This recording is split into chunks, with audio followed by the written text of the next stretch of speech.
In 1996, I was invited to manage the Permaculture Institute in Australia at Tagari Farm in northern New South Wales. This was the foundation institute established by Bill Mollison, the founder of this design system.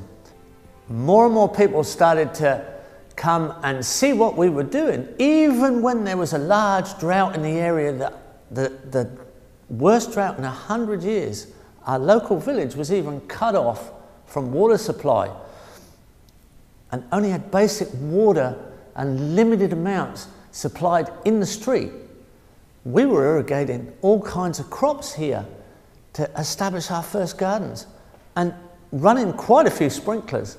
Local people would come and ask, how are you irrigating?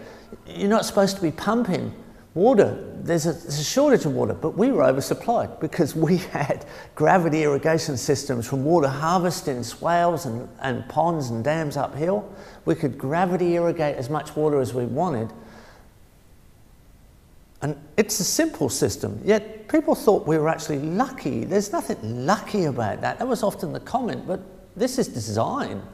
Just trust it, work with it, get to understand how it functions and stacks up nutrient and becomes more abundant all the time. It produces more energy than it consumes to our benefit.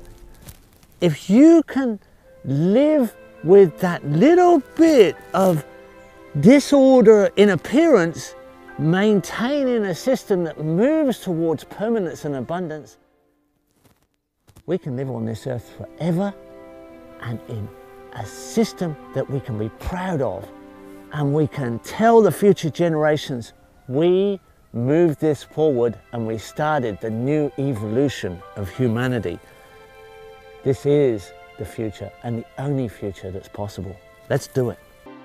Here we are between two swales. In fact, there's a third swell, there's a fourth swell. There's a fourth swell at the top of the hill, an older swell, a newer swell just above the driveway on contour, then a swell following below on contour that's quite well treed, and there's actually a swell down below. In between, there's a walking track on contour. So there's a lot of elements on contour, but right in between the swells, front and center in this view, you can see a newly planted food forest that's emerging here with patches of mulch trees and cover crop that's coming out nice and green, summer cover crop. Next patch over is an area that's just been mulched and planted, and then we have the chickens. So we have our little chicken house where the chickens are all inside an electric net fence. There's a solar panel on the roof, 10 days of scratching in that area, and we can convert that into 150 square meters of food forest. The checklist for purchasing a property.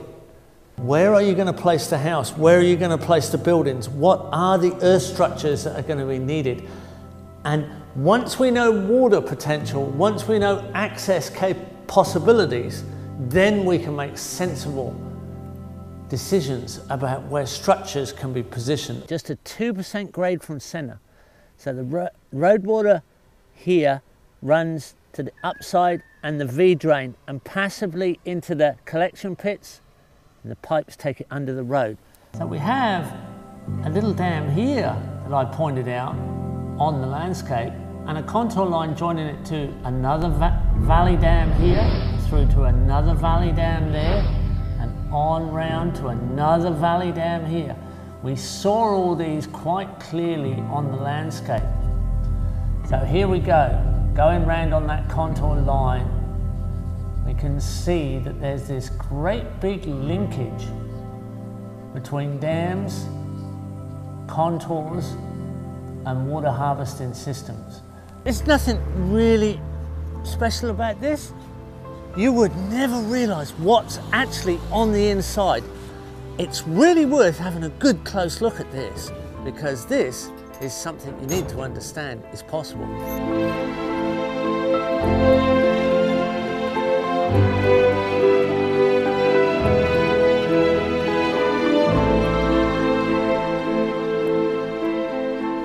And if you follow this system, it becomes a very meaningful way to live. and the way that you can help other people as well.